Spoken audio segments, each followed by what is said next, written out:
Hello and welcome to the 79th gathering of the Adventure Party on this, the 20th of August. I'm your party leader, Brad Ludwig. I'm not going to do the intro. I don't feel like doing the intro today, as usual. And this meeting of the Adventure Party is brought to you by our Patreon partners, Growly Bear and Brian Jensen. And we'll talk a little bit more later about how you could possibly be a partner with the Galactic Netcast Network. This evening, we have a return guest, Paris Crenshaw. And has it been a year? It's been more than a year, actually. Yeah, it is. Let's see. It would have been, what would have been? That would have been about, how long ago was that? About, a little over a year, actually. Yeah, sorry. No, that's quite all right. Yeah, that's right. We talked about Trail of the Apprentice. That was April 9th of 2016. Yeah. Holy cow. Yeah. Where does that time go? I mean, literally. I mean, that sounds like something old people say, but really, where does the time go? No, I can't hide from the fact that I'm getting old. Yeah, it comes for us all, sadly. Paris has quite an impressive listing of projects that you've worked on for Pathfinder. Champions of Corruption, Faiths and Philosophies, Inner Sea NPC Codex, Ships of the Inner Sea, Vengeance at Sundered Crag, and the Plains of Power. So you've had your hands in a number of different Pathfinder projects, that's for sure. And we kind of bonded over the fact that you and I both have autistic children. They're both on the spectrum. Yep. And we've kind of chit-chatted about things back and forth. And you mentioned that you're working on a new project that happens to have a character who is autistic, or at least on the spectrum somewhere. Yeah. And that absolutely fascinated me because I don't think that I've seen or heard of any representation of neurodiversity like that in an RPG. So I was absolutely fascinated, and I wanted to have you come back on and not just exclusively focus on that point, but talk about the project as a whole and how you came to bring in somebody who was on the spectrum, and how that all worked, and how to accurately portray this particular individual and have it be authentic and genuine and not stereotypical or just on the surface. You know what I'm saying? Absolutely. It needs to be as accurate representation as possible without it being offensive to anybody either. So you actually were kind enough to let me take a look at one of your first drafts of that particular character. So I'm like, oh God, I really want you to come back on, Paris. And here we are.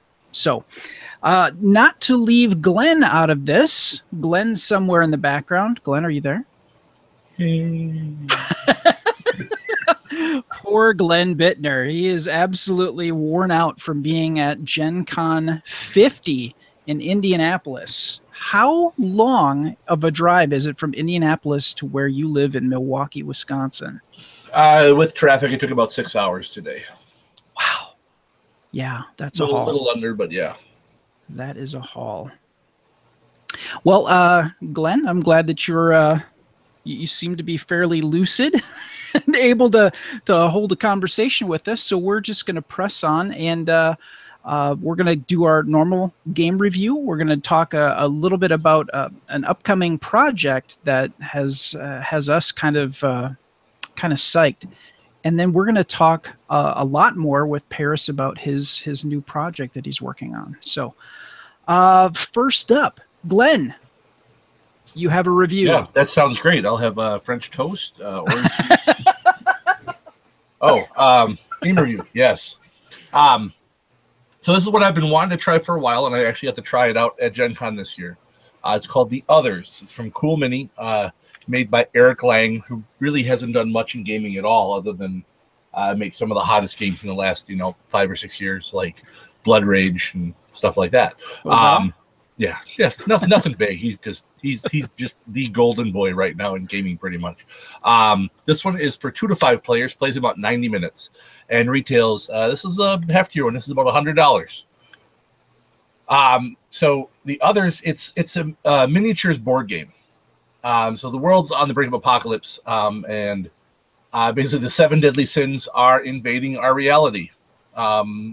And this all takes place in the city of Haven, which is key to their invasion.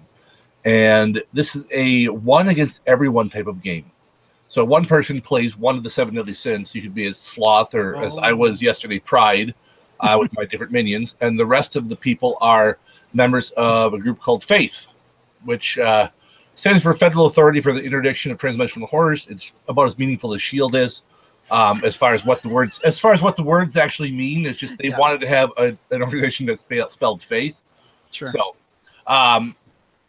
it's pretty cool. So, heroes are all working together to cooperate to survive the sins attacks and accomplish specific missions that they have to do. They'll be like, for example, last night we were playing. They had to gear up first of all, and then they had to, once they geared up, they had a choice of where they could go to next. They had either eradicate some pentagrams, or they had to go out and kill specific monsters, and then they have their final confrontation where my avatar pops up, and it's pretty nifty because the way combat works, it's all dice based, and you've got your character stats, and you can get gear which makes you better at things. The monsters themselves don't ever change for the most part. They just are what they are. But the heroes, you can improve. You actually gain corruption, and by becoming corrupt, you actually get better at what you do. You get like all these extra bonuses by basically taking on corruption. But the thing is you only have to take so much corruption, and you can either take it yourself, just decide I want to become more corrupt to get better, or when I attack with my monsters, I can either do wounds or I can do corruption to you, basically forcing you to become more corrupt. The tricky thing is that once you max your corruption, then any corruption I do to you automatically becomes wounds. So it's that kind of, how far do I want to push this to get really good at what I do? Because the heroes will win if they meet their objectives. The sins player wins basically by killing off enough heroes. Sure. So in the game we were playing yesterday, there were 4 players and myself. So there were 4 hero players. And there's actually 7 characters that they were doing. So if someone died, they could pull another character in from their support pool. If someone died and they had no one to pull it from support, they have lost the mission. Okay. So, and then attacks are simple. You have specific dice you roll for your attack, plus any bonus you get from equipment. I roll my dice, and then depending on what you get on your dice, you can get hits. You can get basically critical hits, which lets you then roll more dice. So like you get a fist with a explosion blast around it, and I can roll another die. So basically, critical hits give you more chances to do more damage, or in the case of the bad guy, more corruption. Sure. You can also roll shields, which protects you from damage. Pretty cool stuff. And it's cool mini. So the figures are freaking amazing. Yeah, they are. And even though I just bought into 4 new minis games every weekend, I will be buying this as a 5th because, that's what I'm an idiot who hates painting but keeps buying minis. So we just need to have a painting party at your house, Glenn, is what it is. For like 4 months. Well, yeah, it would be an extended stay. Absolutely. Wow. Yeah, there's, Cool Mini does. They're true to their name. Their miniatures are absolutely beautiful. And we're for those of you who are listening to us or watching us on YouTube. I'm sorry, if you're listening to us on YouTube, we're actually flipping through some of the images of this game, and my God, there's such detail is put into these, and the monsters and the minions are absolutely grotesque, but accurately, put across that feel of the particular sin that they are the embodiment of. Yeah. Um, And it's cool too because when you're fighting different sins, the sin themselves they'll have their own minions, but they'll also have a special power. Like I was playing Pride, mhm. and that meant that any character or any hero that basically is alone and tries to do combat. I forget what it was. I think they got more corruption, or it was I got a bonus against them because they're being prideful by trying to do everything themselves. So Sure. it was pretty cool. Just those little things, and then there's also the apocalypse track, which basically makes the sin stronger as the apocalypse track goes up. And Oh, you sure. have apocalypse cards that will do things because the apocalypse player gets to put out various tokens. I can put out corruption tokens. I can put out fires and pentagrams, and these all do things to make it harder for the heroes. Because you walk in a room that has a whole bunch of fire in it, you might take damage from the fire. If Sure. there's a bunch of pentagrams in a room, anything you fight in the room, if you're a hero, and any sins that you fight, they're stronger. They get to roll more dice. Okay. So, Ugh. and the heroes can they can take action to cleanse. They can try to go in a room and say, I'm going to remove, try to remove these pentagrams, and they'll roll their dice, and they have a cleanse ability, and they can try to remove stuff to kind of cleanse the board as well. But yeah, it's pretty cool. It's definitely. I already figured out some of the tactics that you want to do, at least as the Sins player, and a little bit of what not to do, like splitting up the group if you're the heroes. Yeah. You want to do things like, so you have your beat sticks, your meat shields, and you have a leader, and you have your ranged people. Your ranged people are kind of squishy. They're great Sure. from distance, Yep. Mhm. but the thing is so like how combat works, like range combat is, I've got my ranged hero, and I'm going to attack. You don't attack like a single figure. You attack a zone. So if there's like 3 dudes in a zone, sure. you're attacking that zone, and you can potentially kill more than one guy with your shot if you do enough damage. But the thing is that if you don't kill everything in that zone, they're going to come at you Sure. Yeah. and then attack you, which is why it's a great idea to have one of your bruisers in front of you. Yeah. Because then absolutely. they can't move because they're engaged with him as well. So you can sit there and shoot them, probably kill 1 or 2 of them maybe, making it easier for your bruiser, and then they can't come off and just pound your range guy to a pulp because he's not supposed to get in melee combat with a bunch of abominations and murder hobos. Yep. And murder hobos. That's Yeah. what they are, pretty much. That's what Pride had. Yeah. I just, and flipping through these, the paint job that these particular individuals did with their sets, truly bring out the horror. Just, wow. How much does this retail for again? $100. Okay.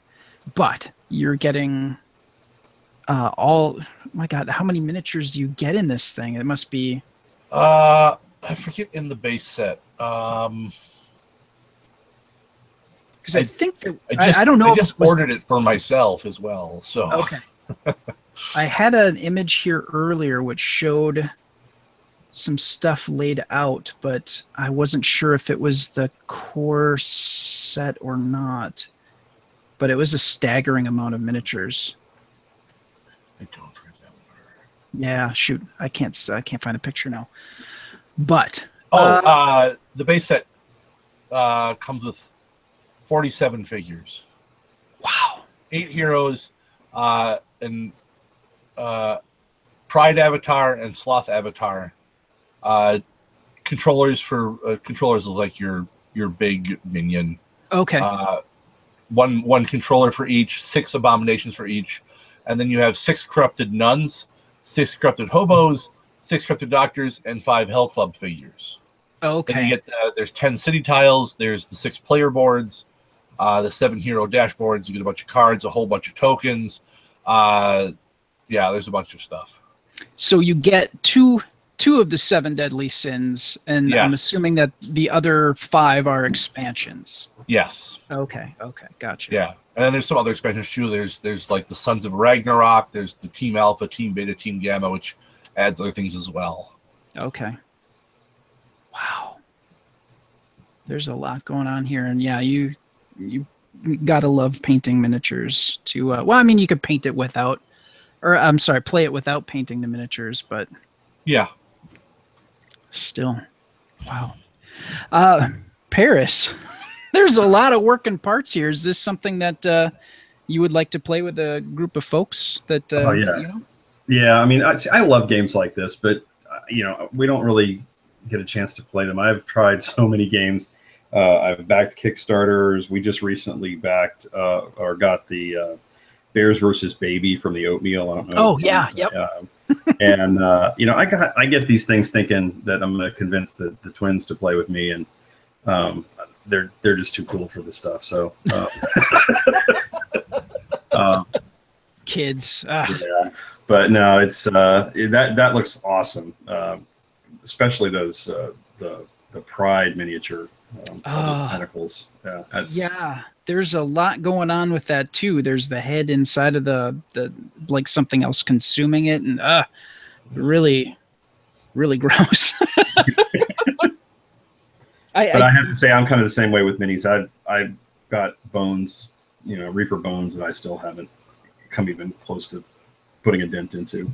Yeah, my gaming group and I had, gosh, probably about a month ago, we had a sort of a quote unquote painting party, and we just grabbed some minis because we got the Bones Series 3 that came out, and that came out probably 3-4 years ago, maybe. I've lost count, and the vast majority of these figures have not been painted, and we just sat down and we painted a bunch. And I think in the 4 hours that we painted, I probably got 3 minis done. Yeah, I'm that way too. I'm so focused on all the details and everything. Yeah. It takes me hours and hours just to do one. Yeah. But yeah, I mean, and I love those painting parties. I've got a couple of friends that every once in a while we'll get together for that. You know, they've put in for, you know, the the full set of Reaper paints with all the different shades and everything, and they're willing to share, and it's just amazing being able to use that as a resource. But yeah, I'll bring like 1 or 2 minis, and I'll pick which one I want to work on that night because I know I'm not getting anything else done. Yeah, and it's amazing how, at least for me, and it sounds like it's that way for you, is you sit down and you focus on that mini, and like the hours just flew by. And for me, it's just really like therapeutic almost. It's just, you're focused on that one thing and nothing else is really kind of getting into your periphery, and you're doing that. And it's it's meditative. Yeah, it really is. My back usually hates me when I'm done because I hunch over the table like I'm not supposed to. But sure. Yeah. Yep. I hear you. And I'm kind of getting to the point now where I had to wear like magnifying goggles. Oh no. You're doing your impression of a tinker gnome. Yeah, kinda. It even had like a little flip down extra lens for one of the eyes if you really wanted to get in that close. And I'm like, no, I can't. I mean, it just seems sad if I would have flipped that down. And it's like admitting defeat on so many levels at that point. You're just steampunk cosplay. Steampunk cosplay in the privacy of my own home. Okay, yeah, that does sound kind of sad.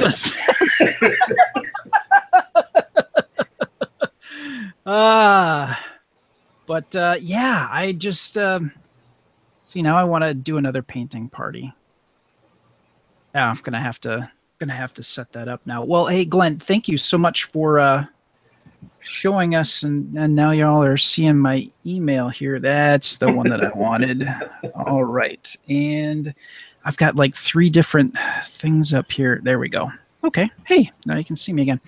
All right, I wanted to quickly talk about Die Hard Dice, and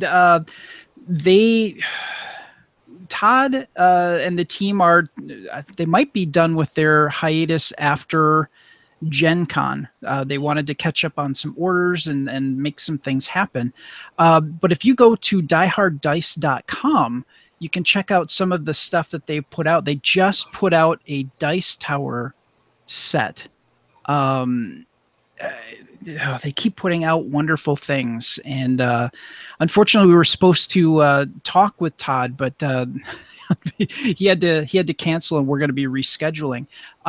But if you go to dieharddice.com and use the coupon code Adventure Party, you can get 10% off your entire order, and that's just not the dice towers that I talked about, but they've got so many different, not just metal dice, but they've got poly dice, and they've got all different. They added a wisp color. They've got a rainbow set of RPG dice, and they've got so many different things to check out. So just go to dieharddice.com, and if you do like what you see and you purchase something, use the coupon code Adventure Party, all one word, and you'll get 10% off your order. On to the news.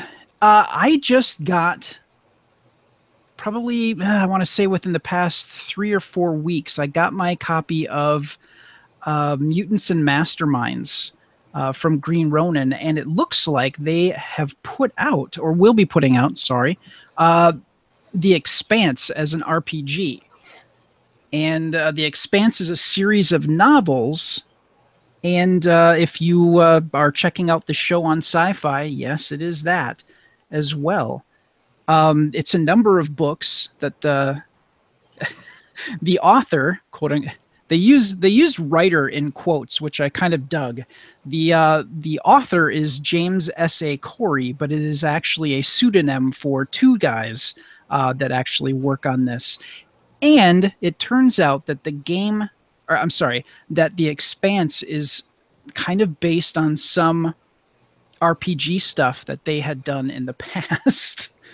So it's kind of come full circle from sort of a homebrew RPG back into its own RPG system that setting that Green Ronin is doing, and they're using the Age system, the AGE system. I have not worked with that system. Are either of you familiar with it? Yeah, me too. Okay. It's I like it. I mean, it's obviously I think it I'm kind of speaking maybe a little out of turn, but I think it's based as a kind of an evolution of the Dragon Age engine. Yes. And what really got me into it was the Titan's Grave web series that Will Wheaton did. Yep.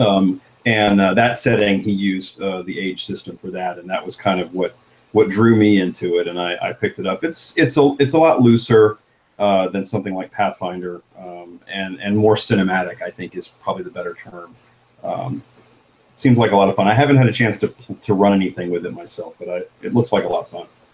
So does it sound a little bit like it sounds like it's a little bit more narrative based, like maybe a touch of Fate?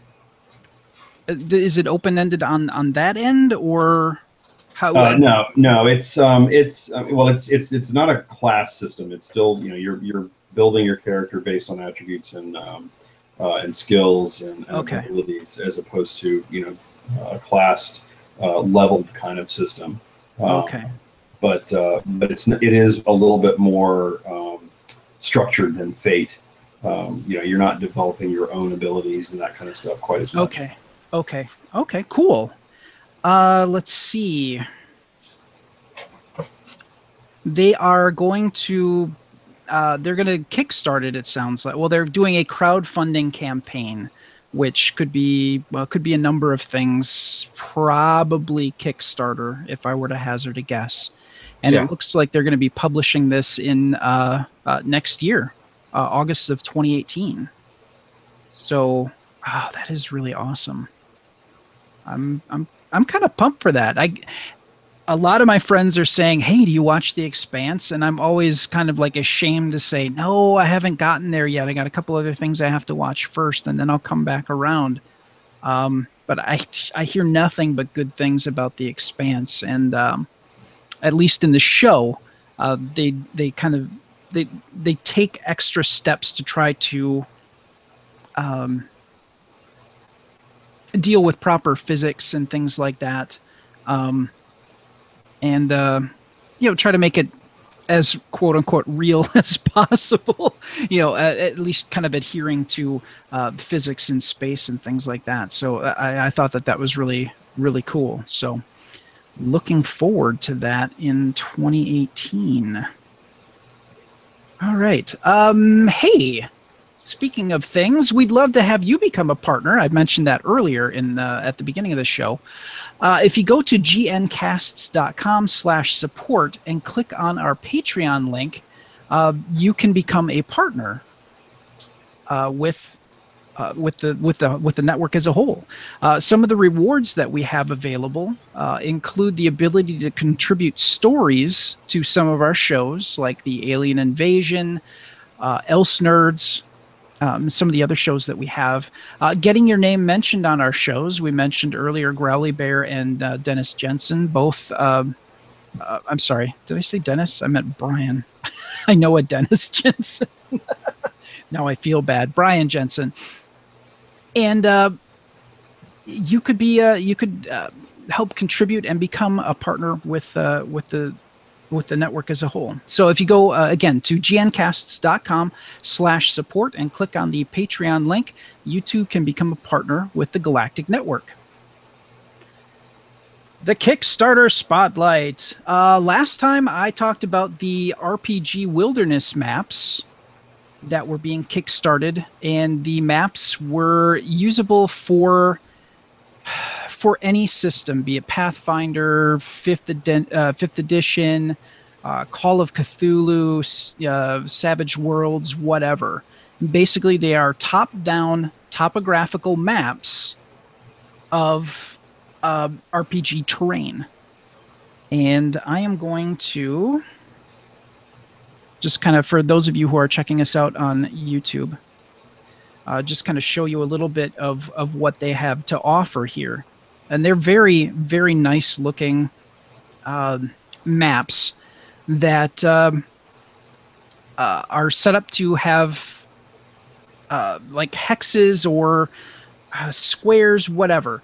And you can put your figures on there and plan out where they're going in the adventure, if they're traveling on a trail, if they're going through the woods, if they're on a boat sailing the sea, whatever.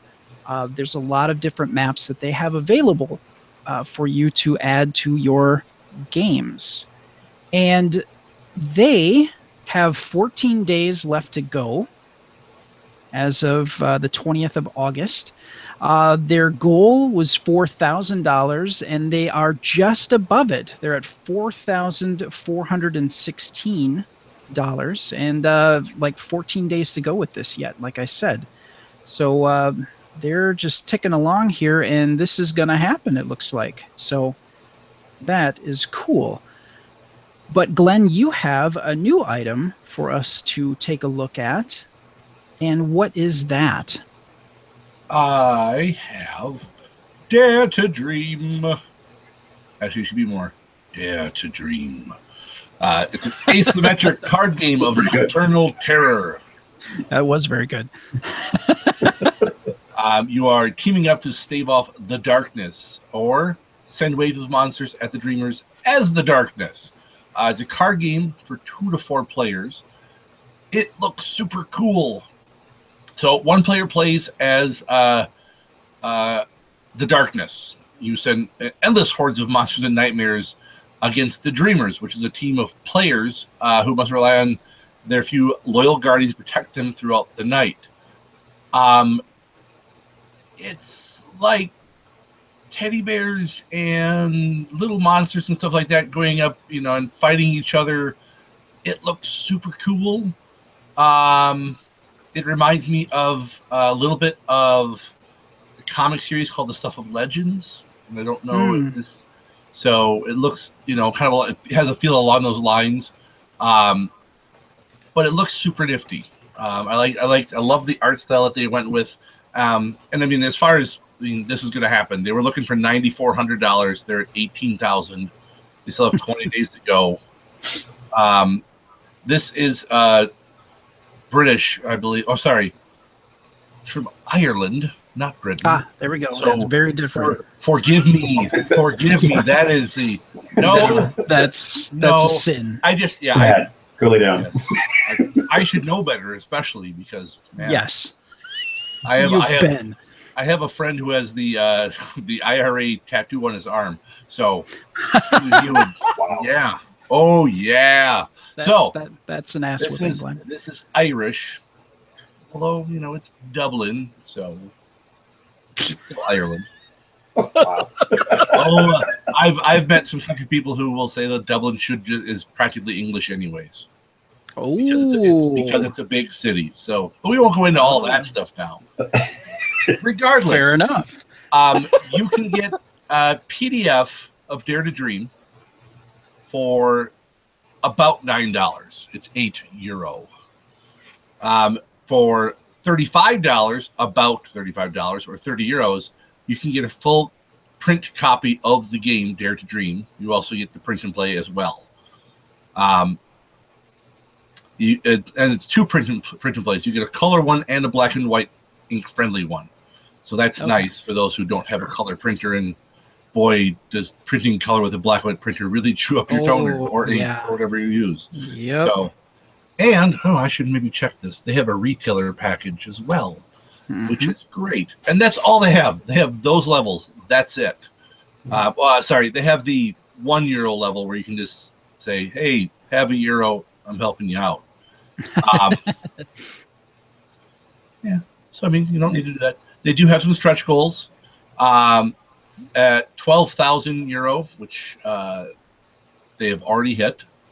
They added on. Whoops, I just lost it because my stupid mouse scrolled by itself.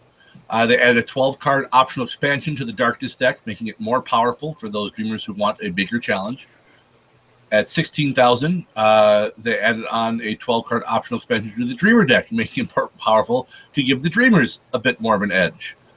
And then, if they hit 20,000, which I think they will upgrade the Sand and Darkness score tracker tokens from cardboard punch-outs to custom minis. Which sounds with really 3D cool. printer ready files, which if you've got a 3D printer or have access to a 3D printer, or there's services online where you can send the files, they will print it and ship it to you. So you can get these special tokens made up and sent to you. And because you have the file, if God forbid you lose one or something, you can always have another one printed up. So that is really cool. Absolutely. The artwork for this it's foreboding and cute at the same time. You know what I'm saying? They've got like the character Otto, who is a pirate octopus. And it looks like an octopus stuffed animal, but it's holding basically a pop gun that looks like a privateer's pistol. Yeah. And I can't tell if he's got a spatula in one of his other tentacles or what. And the teddy bear looks angry. It's really. I hate to say it, but I want to see plushies of all of these. You do, because they are designed and drawn to look like they are plush animals, plush stuffed animals that a child might have, but kind of like anthropomorphized. They're, like the teddy bear is holding a sword, and it is actively doing things. So, the octopus has a hook for a tentacle. Oh, that is a hook. Okay, that just makes it better. No two ways about it. Very cool. Yeah, now that I've leaned in a little closer, God, I need glasses. Now that I've leaned in closer, I can actually see that. Yeah, there's a lot going on here, and it is absolutely gorgeous. And the one thing that I did not see as I look through this is I don't see. You'll see things like shipping friendly to New Zealand and Canada and whatnot. I didn't see anything like that here. So you're going to be. It says ships anywhere in the world. Okay. Yeah, they will provide worldwide shipping. Okay. Nice. Well, that is good. And, you know, $35 American or 30 euro, and it's yours. You can have a copy of this game and all the stretch goals, which is really awesome. And it will be, its estimated delivery is April of next year. So that's, in the grand scheme of things, that's not too far away. No, that's not a bad turnaround. 6 months. No, that's beautiful. Yeah. You know, I've you know, laid out money for something and gotten it a year and a half later. You know, I'm still waiting for one of the Sentinels of the Multiverse card games. I think it's been a year and a half now. I think that's the longest one that I've waited for. Well, like all of the American backers of Massive Darkness, we're still waiting for our copies, even though they had it for sale at Gen Con. As much as I, you know, Gen Con is a big deal. I get that. But whenever I see that, hey, you know, hey, come on down to Gen Con and we'll give you your stuff. No, that's not how that should work. That's not necessarily a slap in the face, but that's just, that doesn't seem right somehow. But that's just my opinion. Because, you know, that I remember that happening with Werewolf when Werewolf was released. The retailers had to suck it, and everybody that, you know, went to Gen Con could buy copies there. And this is when Gen Con, back in the day when Gen Con was in Milwaukee, Wisconsin still. So all the Wisconsin retailers were really, really upset about that, and rightfully so. All right, enough of that. Dare to Dream, $35 American, 30 euro, and that can be yours, and it absolutely looks gorgeous. So thank you for sharing that, Glenn. All right. Absolutely. Now we get to the meat of the matter here. We're going to talk with Paris Crenshaw and his new project that he's working on. And I was going to say the name of the project, but I wasn't sure if maybe, you know, things have changed, because I know that it seemed like you were kind of early on in the process.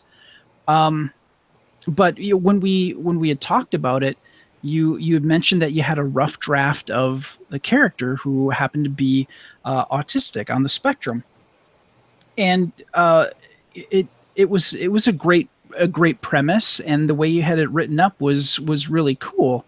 And I know one of the first questions I had is, how do you make sure that the character that you're creating is kind of as accurate?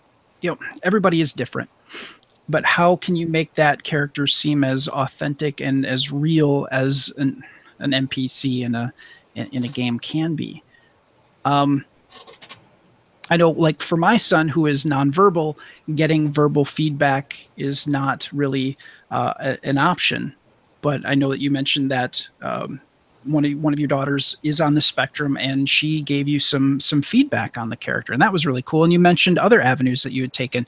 So what I wanted to do is have you on the show and talk about the project, talk about representing neurodiversity in an RPG and the process that you went through to make that all come together. So where did the idea come from for this particular write-up here? Well, first of all, thanks for having me back on. It really is good to be back with you guys. I loved hanging out last time, and I'm glad to be here again. The idea really came from, it's kind of a confluence of events. I participate, of course, my kids, like a lot of kids, are really into Minecraft. And one of the things that we came across is a server called Autcraft, which is a Minecraft server specifically dedicated for children and their friends and family who are on the children who are on the autism spectrum, as well as their friends and family. You don't have to be autistic. You just kind of have to be kind of connected to someone who is on the server and is. And I signed up my girls for it specifically because it is a very heavily moderated, protected server to prevent a lot of the griefing that goes on. Children with autism, as you probably know, are very susceptible to a lot of trolling, unfortunately, online. Trolling, bullying, that sort of thing. And the creator of the server, Stuart Duncan, he is autistic. He has an autistic son, and he wanted to create a place that was safe for them. And Sure. and that kind of getting involved with them on that as a player, participating, and then eventually becoming a senior helper as part of the staff there to help moderate some of that, got me really more involved in the autistic community than I had been before. As you probably heard, and it's kind of a trite expression now, but I'm going to use it anyway because it's accurate, is the concept that, if you've met one person with autism, you've met one person with autism.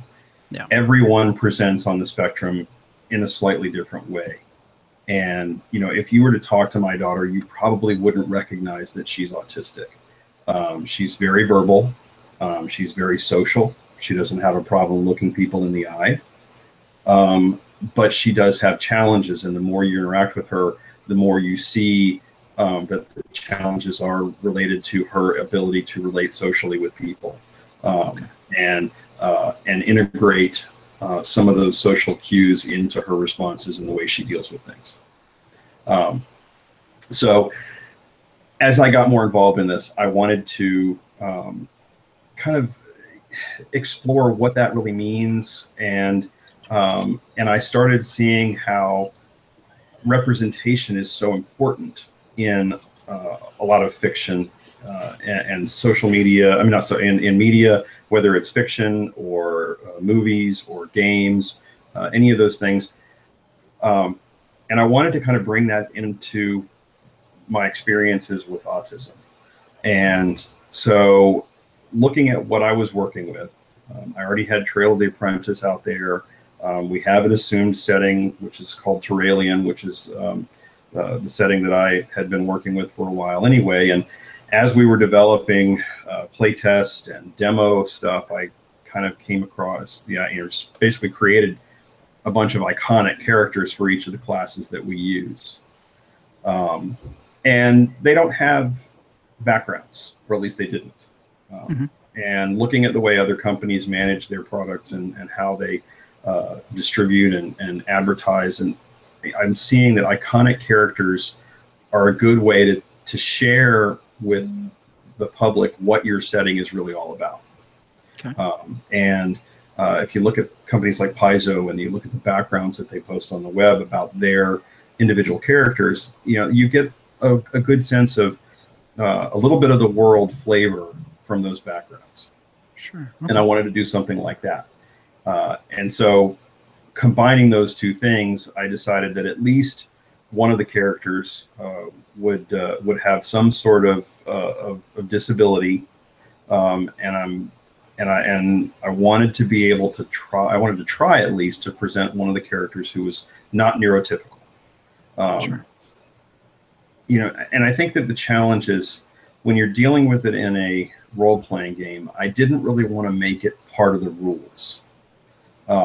Because I think that although there have been some really good attempts out there, I recently read an article where someone had, with the 5th edition rules, had talked to a bunch of people with a variety of mental health disorders and physical disabilities and neurological disorders, and basically came up with rules for how all of those things can be presented in the game. And I think that that's a great thing to do if you want to go that route. But I'm always afraid to do that because, particularly where autism is concerned, because it is so different.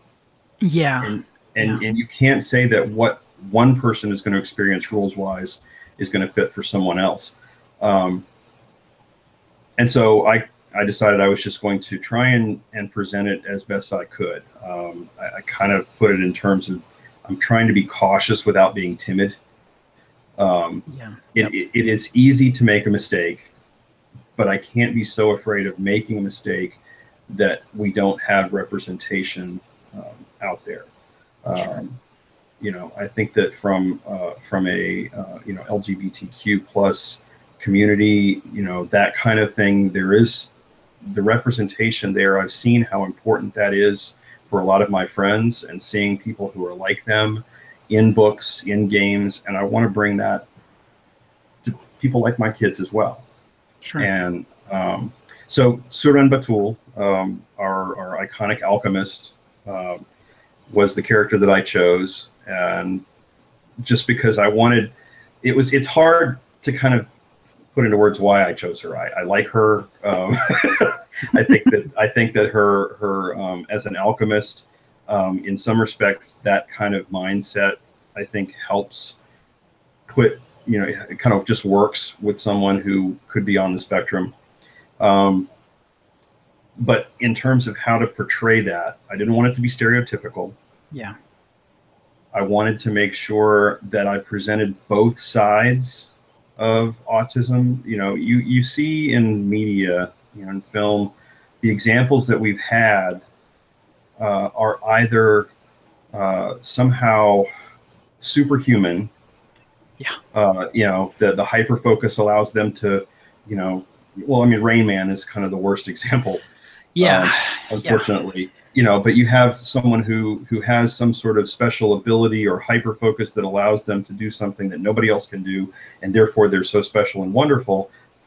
But there's really, there are downsides that are presented in Rain Man, obviously, but in other cases, what you see, there really is no downside. It's somebody who's super intelligent and they have some social problems, and it's kind of annoying, but it's not that big of a deal. Yeah. Or you have someone who is on the other end who can't function at all. And there is such a broad range in between. And so I was trying to present her in a way that shows that, she is a person. She does have feelings. She can empathize with other people. All of these stereotypes that people have about autism, that they just don't understand how it works. And the only thing they have to go on is these kind of stilted images. But I also wanted to make it clear that sometimes characters do have to stim. The flapping of the hands, those are parts of her being, and they don't necessarily have to be presented as in a negative way. It's just part of who she is. And of course, the concept of loud noises and overstimulation and those kinds of things can be challenging for a character like an alchemist who in Pathfinder throws bombs, which tend to make a lot of noise. Sure. And as I progress her, the idea is that theoretically she could use her abilities with alchemy to overcome some of those or to mitigate them in some way. But it still doesn't go away. Yeah. I don't like the idea of presenting disabilities. There's two challenges that you have when it comes to fantasy is, you can magic them away. Which kind of takes the bite out of it, and then there's really nothing. There's no point in having it there if you're immediately just going to have a spell or a potion or something that makes it non-existent. And then also it can portray the desire to do away. It seems like a very slippery slope to start walking down. So it sounds like your approach is really solid. Well, I hope so. It's and again, because it's an NPC, or because it's an iconic, and it's not something that we have a whole lot of fiction on right now. Sure. It's a snapshot of a character, and I try and go into her background and present it in a way that initially her family doesn't understand what's going on, and finally meets someone who can help explain what she's doing and what she's going through. And overall come to, the whole family comes to understand better. Because honestly, that's kind of what happens to a lot of people, especially because autism, the diagnosis can be so difficult to get. Yeah. You have you don't know, as a parent, you don't know what's going on. You know your kid is struggling. You know that that something isn't right, but you go to so many different so many different specialists, and you get, you know, different opinions and different ideas, and you kind of have to put a picture together yourself before you finally figure out what's going on.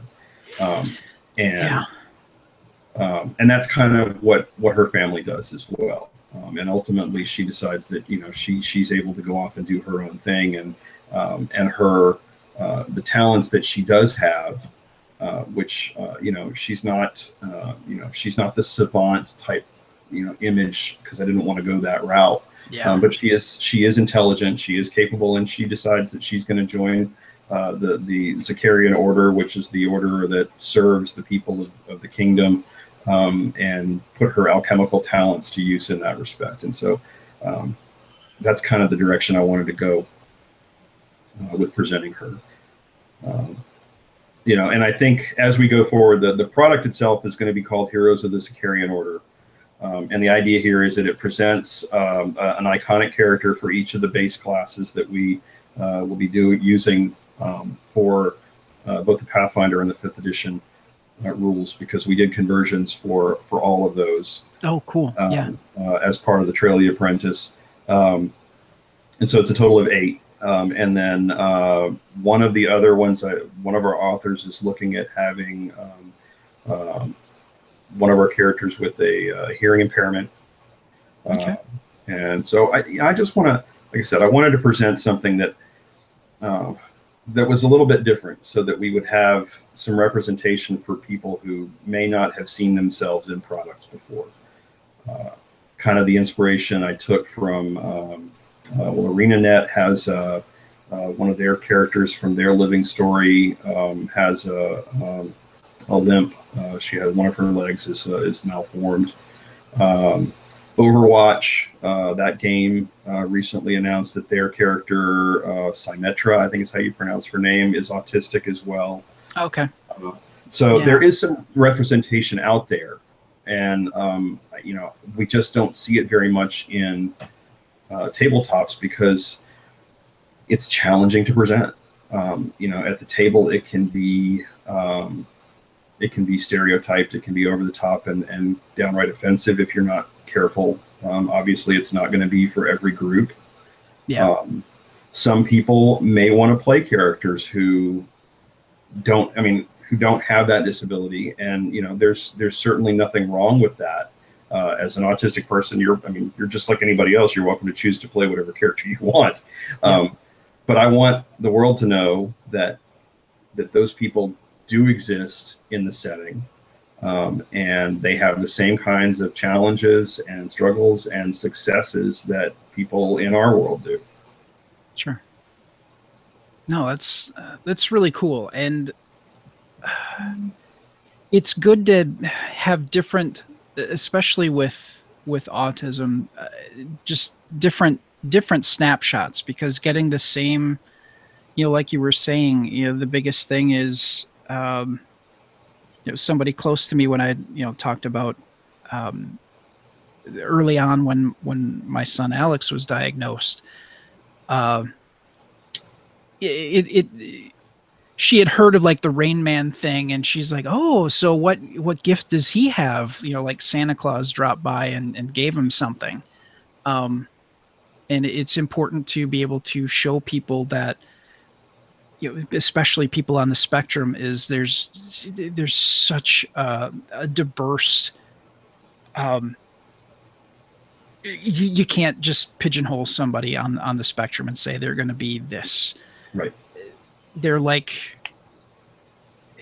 everybody's different. Everybody has different wants, desires, needs, and different things that they like, and it's all okay. And I think it's good to be able to, you know, this project especially that you're working on, is to be able to show autistic people in another light, and you know, show what their life is like in this particular setting. And I think that's really cool. I was really glad that you let me look at the first draft of your character. That was just it was a great read. Well, thank you. And I'm really looking forward to this. Yeah, and that's ultimately that was the, you asked how I go about doing it is getting the perspective of people who either are close to someone with autism, being part of the Craft staff. Several of our staff members are autistic as well, the adult staff, and being able to get their feedback as well, making sure that and that was kind of the whole thing of making sure that stimming and those kinds of things were in there, because that is part of their life. And you can't just can't wish it away, and you don't necessarily have to. I mean, I read an article just recently about how what that feels like and why people do that, and one of the best examples was like, well, if you're a neurotypical person, you tap your foot or you drum your fingers or you do these kinds of things, and it's not abnormal. If you're irritated by something, people have different mannerisms, but you'll tap your foot or that kind of thing, and it's a very similar response. It's not something that that needs to be treated as though it's bizarre. It's just a different response to the stimulation that their nervous system has. And it serves a function. It's not being done just to be done. It soothes something, or it helps focus something. It has definite purpose.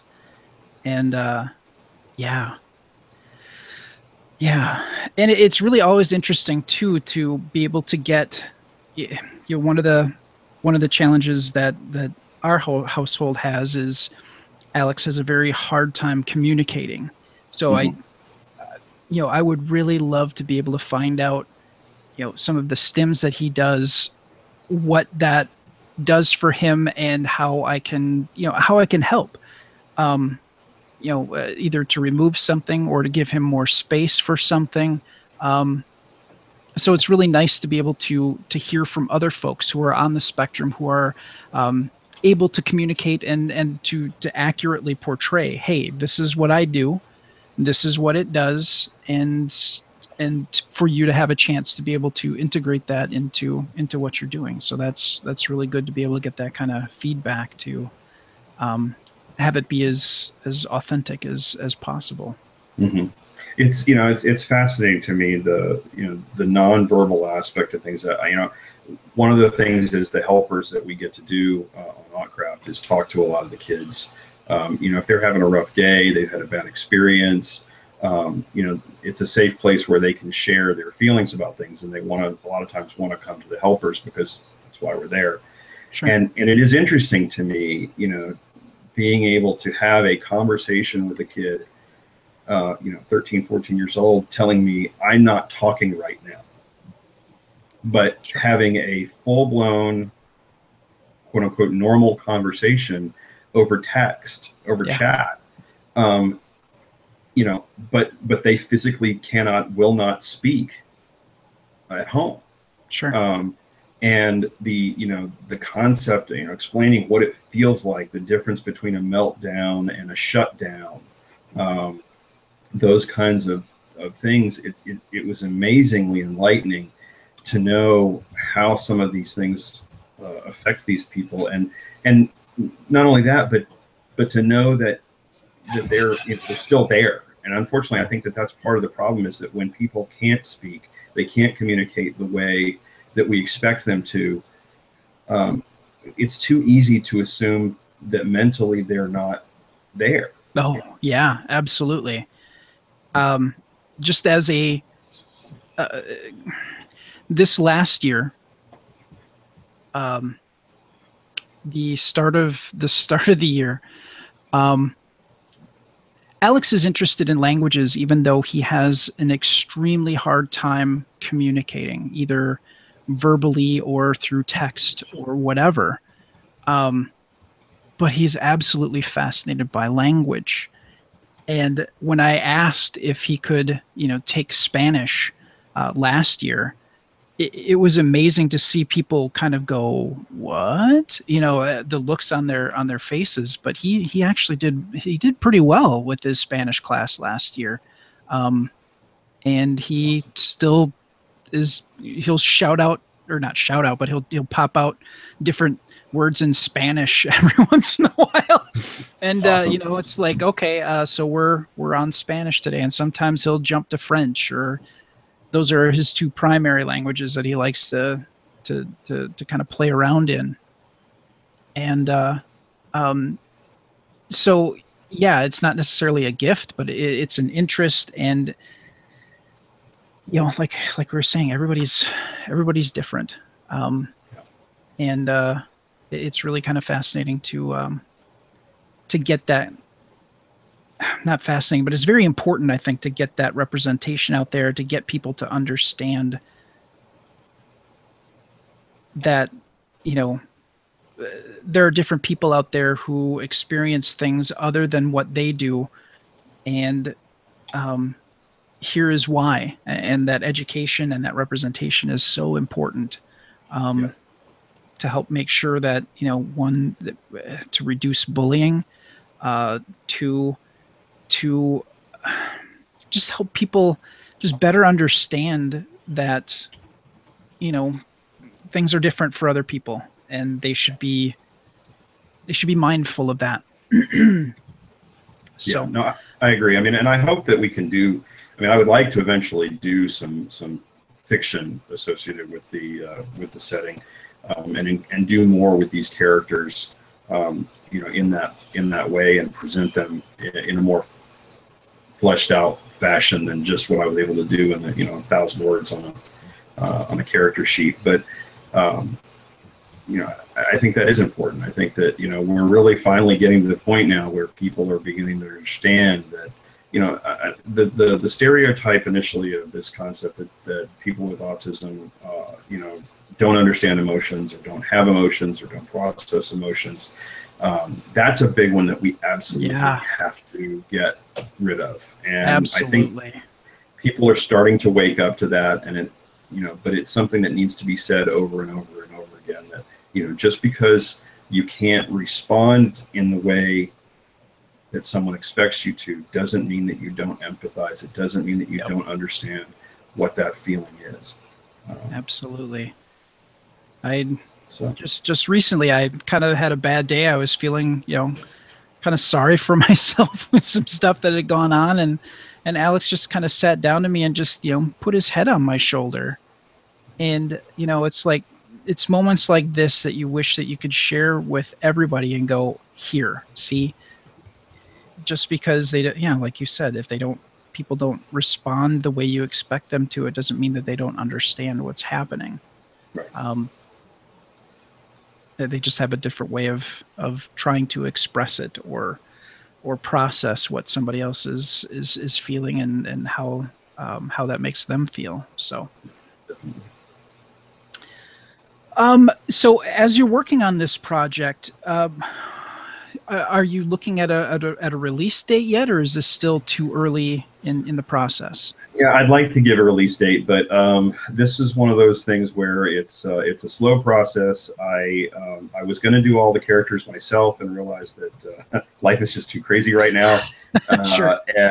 And managed to rope some of the authors that worked with me on the Trail of the Apprentice into doing some stuff. And unfortunately, this time of year, with everybody busy with Gen Con and a variety of other deadlines coming up, most of the folks were like, I'd love to do this, but give me a little time. And so, fortunately, working with Legendary Games is just phenomenal, because they give me the space to do that. We don't have an absolute set schedule of obviously we want to get as many products out there as we can, because that flow is kind of what keeps our name out there. But Jason Nelson, with the stuff that they're doing with Legendary Planet, they've got new Legendary Worlds books out. They've got of course they're doing fifth edition, the Starfinder conversions for their Legendary Planet series as well. Sure. And so there's lots of stuff, and before I forget, I want to make sure we expect to have another Kickstarter starting up on the 19th of September, I think is our expected launch date. Oh. And that's going to be for the compilation for the Pirates campaign support. Legendary Games does a lot of the, they've got the Red Queen campaign support. They've got the Wilderness Kingdom campaign support. So if you're familiar with some of the campaigns that Paizo publishes, these are add-ons that work really well with those various campaigns. And the next one that we've got is the one for Pirates. So if you've got a very heavy nautical theme campaign,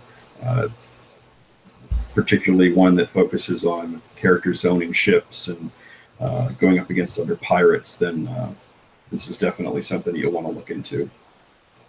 Very cool.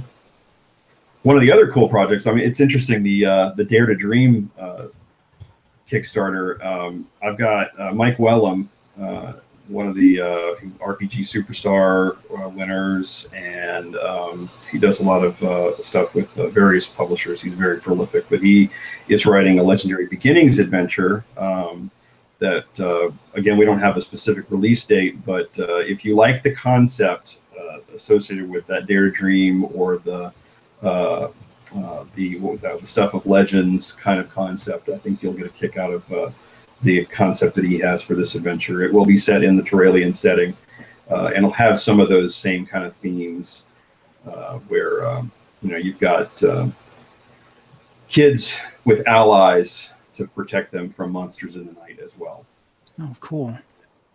So, and then Jeff Swank is working on one that's not going to be set in Terralian. We're kind of branching out with the Legendary Beginnings line. This one will be for slightly older audience, but that one has kind of a nice twist where the characters are not playing humanoids. So, oh, okay. I'll leave it at that. Furry and four-footed. I'll just say that. Oh, so okay. So it's fun. I last PaizoCon it was great having some of these great authors come up to me and say, I've got an idea, and sitting down with them and I'm like, yeah, that's absolutely fun. We'll do it with simplified format so that it's more accessible to people, and then but the ideas are just a lot of fun to play with. That is cool. Now, are you finding that now that you are retired from the Navy, are you finding that you might have a little bit more time to dedicate to working on RPG stuff? Or it's interesting. I actually have found that I feel like I have less time, but I think it's because my focus has shifted a little bit. I'm not writing as much myself right now. With the Legendary Beginnings line, I've shifted into I'm the official creative director for Legendary Beginnings, that line of products, and I'm shifting more into a developer editor role than I am a writer. I do have a couple things that I want to do, but with Brian Suskin and Ben McFarland, the adventure that they wrote for us, Crisis at Falling Spring Station, which is phenomenal. Those guys, Brian Suskin, that adventure was one of my favorite ones that I've ever read. I know that we're putting it out, but he has a scene in there, not to spoil it too much, where basically the PCs are going up against a group of LARPers, and it is one of the most awesome scenario encounters I have ever seen in an adventure. He's a genius. Had a lot of fun working with him. That sounds great. And so, that kind of stuff has been fun, and I've been focused on that. But a lot of it has been working in the civilian world. Working for a company is kind of different than working for the Navy. In the Navy, you're kind of always on duty. So, as an officer, I knew that I could get called back in the office at pretty much any time. And so if I was, needed to leave a few minutes early, that kind of thing, it wasn't as big of a deal. Everybody knew that you were going to make it up in the back end at some point. Working for a civilian company, my hours are a little bit more monitored. I'll put it that way. And so Yeah. Yep. you gotta pay attention to the clock a little bit more. And honestly, lately I have realized that I was doing so much writing that I wasn't doing much playing. And so I've shifted over. I'm playing a lot more lately. Recently got back into Guild Wars 2, which is one of my favorite MMOs, and having a lot of fun with that. So just doing stuff like that I hadn't had a chance to do in a while. I'll get back into the writer's seat before too long, but sure, it's that's got to be a huge change, and now you got to find that rhythm again with the new life and get everything some new life, but with the with the new position and getting that all to kind of gel in a cohesive fashion that just flows. You know what I'm saying? You've done that job for so long, you kind of know the ins and outs, and now you gotta find that rhythm again. Yeah, and for me, it was pretty challenging. I mean, I have anxiety, and going through the retirement process was a challenge, and I realized that I was seeing some symptoms that I hadn't seen in a long time since before I realized that I needed to get help, and started with the medication that I was on and that I'm on and all that kind of stuff, and realized that I needed to actually increase my dosage because I was going through some real stress responses that were counterproductive. Sure. And so it was interesting because I knew what I needed to do. I knew what was happening. It was all by my choice. None of this was forced on me. But even so, the stress was there and it was affecting me. And so that, it does throw you off a little bit. And I went right into a good job. I was very fortunate in that respect. But it is a different way of doing things and learning the new job and all that other kind of stuff. So, it does take time to get that equilibrium. Yeah. And I deal with anxiety as well. So I can understand where that's all coming from. And it can get very interesting, to say the least. To say the least. No, this is really great. And makeyourgameslegendary.com is where folks can go to look at all this, all the work that you've done and that you and your compatriots have done. Yep, makeyourgamelegendary.com. Yep. So absolutely check that out. And now that Starfinder is out, my gaming group and I made characters for Starfinder. We're a gaming group that will have somebody run for a little bit and then take a break, and then somebody else will pick something up, and that's usually another game system. So right now we've made characters for 3 different systems. We've just kind of we've gotten the hopper. I think Mutant Year Zero is going to be the next one that we do. We've got Starfinder, and then Mercenary Planet. It's the Schlock Mercenary RPG. Planet Mercenary? Gosh darn it, now I can't remember. So we've got all these wonderful things in the hopper, and Starfinder just we only got to look into it a little bit, but it just seems so amazing. So I'm really kind of looking forward to what you guys have cooked up here. I'm looking forward to Starfinders. Of course I went ahead and subscribed to at Paizo, and so I've been digging into the book since I got it, and it does look exciting. It's interesting. I think we're seeing a resurgence of sci-fi RPGs. It even has gotten me back into reading sci-fi fiction or science fiction because I was heavy into the fantasy fiction for a long time. I'm still waiting on Patrick Rothfuss to finish his third book. Yep. His third book. But it's funny. I used to make so much fun about because to be full disclosure, I haven't read Song of Ice and Fire. I haven't read any of the books. I've been following the show instead. But there was that inner chuckle of the people who've been waiting for the 7th book, and now I'm in the same position with Patrick Rothfuss and a couple of other authors that they finished. Still got some series that are on their way to being finished. But I've been reading Peter F. Hamilton and his Confederacy books for science fiction, and he has one called the Night's Dawn trilogy, which is kind of more science fantasy. Fascinating concept, but yeah, I think it's interesting that we're seeing, and I think this happened. I'm trying to remember now, but I think this happened back in the 80s and 90s as well, where as the role playing kind of saw this explosion of publishers and fantasy kind of got overloaded, people started moving into the science fiction. I mean, obviously we saw Star Wars and some of the other licenses get picked up, but there were other ones out there. Of course, Shadowrun and Cyberpunk, and I think we're kind of seeing things move in that direction. But now there's so many different worlds out there that people can borrow from. That we're seeing things like The Expanse and all that kind of stuff. So I think it's exciting. No, it's absolutely probably one of the best times to be into gaming at this point, especially with Kickstarter and how much they've helped bring about and gotten into people's hands. I think I just read a report that RPG playing as a whole is up 50%. I'm sorry.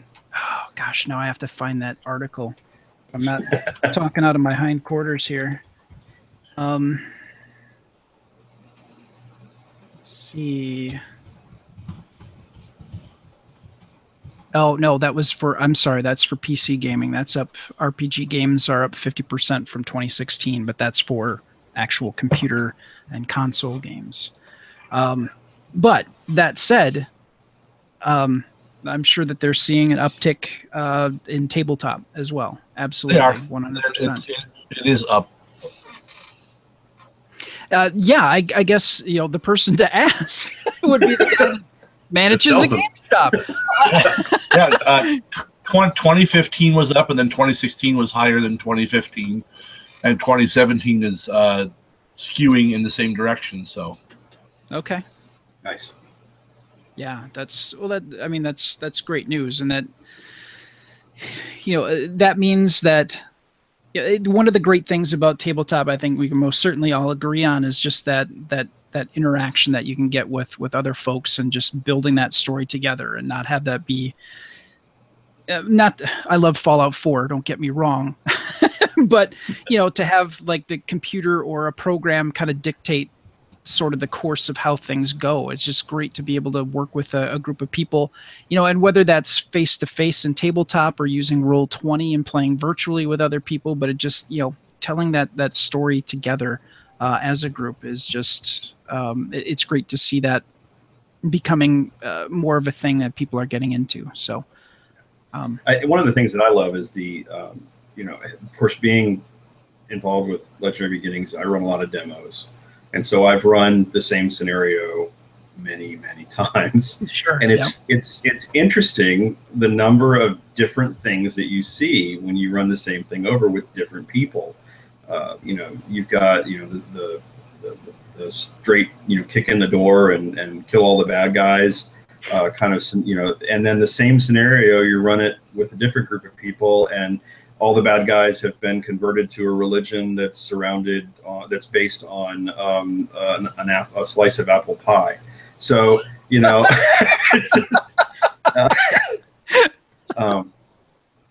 that was probably one of the strangest ones. Yeah, a whole tribe of orcs that now worship a pie. Wow. Yeah, because as a GM, your job is, you should never say no. Yeah. You should say yes and then and that's kind of where I went with that. But yeah, I think that aspect of it is the best. Yeah, a friend of ours, his son ran us through a Savage Worlds campaign that he had the idea for, and his dad kind of helped him flesh out some things, and it was sort of a retelling of the Legend of Sleepy Hollow. And he ran it for his friends who are all his age, and then he ran it for us old geezers. And yeah, awesome. We went in such a sideways direction from what he was used to that he was at his wit's end. Yeah. But it was nice that, and he's the kind of person, and we're very glad for it, that he was willing to sit down and go, okay, so you guys went in this direction. How did you get there? And to actually kind of sit down and go through the steps. And one of the cardinal sins, I think, that any game master could ever commit is to herd someone like forcibly in a direction. You know what I'm saying? You want absolutely. Them to either organically get there or kind of, maneuver things. I mean, we all do it. Maneuver things and put clues if they're going too far afield to try to pull them back into the main adventure. Not necessarily to herd them to finish the game, but to make sure that they're not chasing their tails and kind of feeling unsatisfied by the whole experience. Well, yeah, I mean, the player should always feel like wherever they ended up, it was entirely their idea. Yeah. Oh, absolutely, absolutely. And I broke the early on. I broke the rule, and it broke up the group.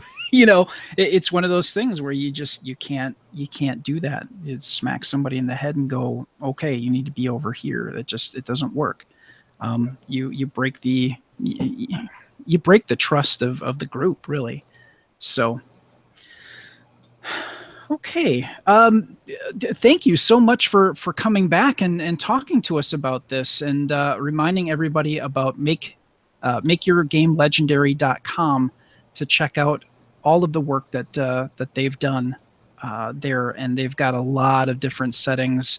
Again, we talked about Trail of the Apprentice back when we first met you, and there's so much more that you guys have available there. So, and with thanks for having me on. Absolutely, and I would love to have you on again, sir. Let's see. No feedback this time. I think we're gonna wrap things up here. We're almost at an hour and a half. I apologize. If you would like to chat with the hosts or other listeners of this Galactic Network podcast, 24 hours a day, you can go to gncasts.com/signup, and we can add you to our Slack team, so you'll have the ability to interact with us all in real time. I work in the internet industry, and I know one of the other guys does too. So, and this is something that we use for work, so we always have it running. And then we've got Daryl Johnston, who lives in the UK, who is 8 hours in the future. No, not really, but and he's on Slack too. He works as an IT professional in the UK, so he's on Slack as well. So when we say 24 hours a day, it's not really hyperbole. So again, you can go to gncasts.com/signup, and we would love to add you to our Slack team. For more on this podcast, including show notes, contact info, and more, you can go to gncasts.com/adventure. If you have a question or comment about anything that you've heard on this Galactic Network podcast, you can email contact@gncast.com, and I haven't changed the script. You know what? Please email us at adventure@gncast.com, and you can talk to Glenn and I directly. And you can also leave a voicemail message or a text message by calling the number 805-328-3966. Again, 805-328-3966, or go to gncasts.com/contact. And we do read and listen to and appreciate all of the feedback that you are willing to give us. You can also subscribe to this I want to say GNcasts. It's the only thing I want to say now. Galactic Network podcast by going to gncasts.com/subscribe, or you can find us on iTunes, Stitcher, Google Play Music, or anywhere podcasts are offered. And finally, I want to thank Mark Wildridge from the Central Battery Music Works, who composed our theme music. So again, Paris, thank you so much for coming back and joining us and talking about the new project, and getting that representation for folks in the autism community and folks on the spectrum, and getting that out there and getting people to understand the differences that other people have. So where can people find out more about you, what you're doing, and how can they get a hold of you? Probably easiest way is on my Facebook page. Pariscrenshaw.writer is my public page. We also have a Legendary Beginnings page. If you want to message us there, we can do that. Those are probably, that's probably the best two options. Okay, great. And Glenn, hi. Hi. How can people find out about you, about Mist Runner, about the B-Movie Bunker, and all the other assorted podcasts that you work on as well? Well, you can find out more about me on Facebook with the B-Movie Bunker, which hasn't had much activity lately, and it probably won't again until sometime in the fall. I've been busy working on my latest game project, which you might be able to find out about on my webpage, guyinabunker.com. Maybe sometime, possibly. Otherwise, just follow me on Twitter at guyinabunker. Absolutely. Apocalypse How is coming to you at some point in the near future. That's not the one. Oh, that's not what? There's something else? I've been working on the prequel RPG for Mist Runner, Demon Eater. That's right. I ran the first ever playtest at Gen Con Saturday night. You know what? Maybe next week we should talk about that, Glenn. Maybe. Fair enough. All right. I want to thank everybody for joining us on the Adventure Party. May your characters never die and your adventures always be epic. Thank you and good night.